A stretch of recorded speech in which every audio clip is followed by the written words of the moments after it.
আমার দাদাকে এবার পড়াবো।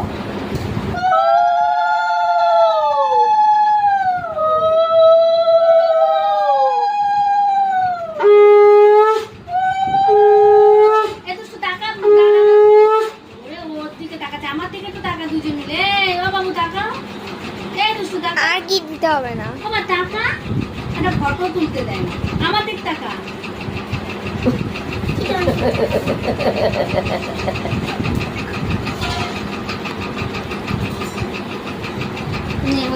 এবার তিনজন সবাই মিলে একদিকে দাঁড়া, আমি ফটো তুলে দিই। বন্ধ করবো? হয়ে গেছে গাইস, আমরা তো দেখলে আমি আমার দাদাকে পড়ালাম আর আমার রাখিতে আমার ভাই আমায় দিয়েছে টেন্ট হাউসটা, তোমাদের দেখাচ্ছি দাঁড়াও।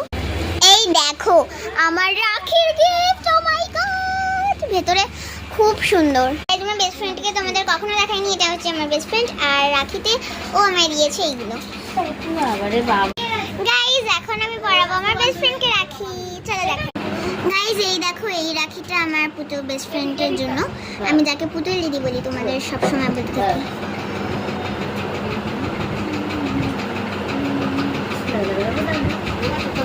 উল্টো করে হয়ে গেছে দিকটা।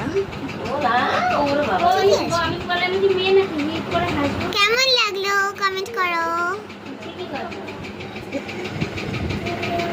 চলো আমার বেস্ট ফ্রেন্ডের একসঙ্গে একটা ফটো দেখো। আমাদের একদম ছোট্টবেলা থেকে একদম ফটো আছে, আমার যখন 3 বছর সেই সময় ওর আর আমার একটা ফটো আছে, যদি কখনো সময় করে তোমাদের দেখাতে পারি। ওর যখন 3 বছর ছিল, আমার তখন কত বছর? 4 বছরই না, 5 না, 4 বছর, 1 বছর আমার হ্যাঁ মানে আমি যে হসপিটাল থেকে বাড়িয়েছি ওই ধরো 1 বছরের জন্মদিন ছিল, মানে পুরো 1 বছরের বড় ও আমার থেকে। আমরা সেই ছোটবেলা থেকে একই স্কুলেই পড়ে যাচ্ছি এখনো পর্যন্ত। এখনো স্কুল চেঞ্জ হয়নি আর জীবনে স্কুল চেঞ্জ হবেও না আমাদের মনে হয়। আর এর আমার বন্ধুত্ব ক বছর, 1 মিনিট আমার মার কাছ থেকে শুনে আসি। আরও গিফট পেয়েছে এইগুলো পয়সা, আমি বাংলায় বলছি ওকে। একটা গিফট পেয়েছে পেন্সিল বক্স আর একটা পেয়েছে টাকা 50 রুপিয়া।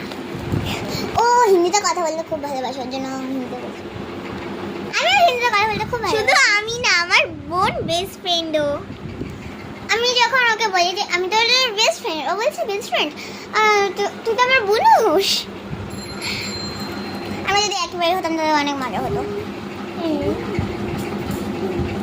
ভগবান হয়তো আমাদের একই বাড়িতে দিতে গিয়ে আলাদা বাড়িতে হয়ে গেছে।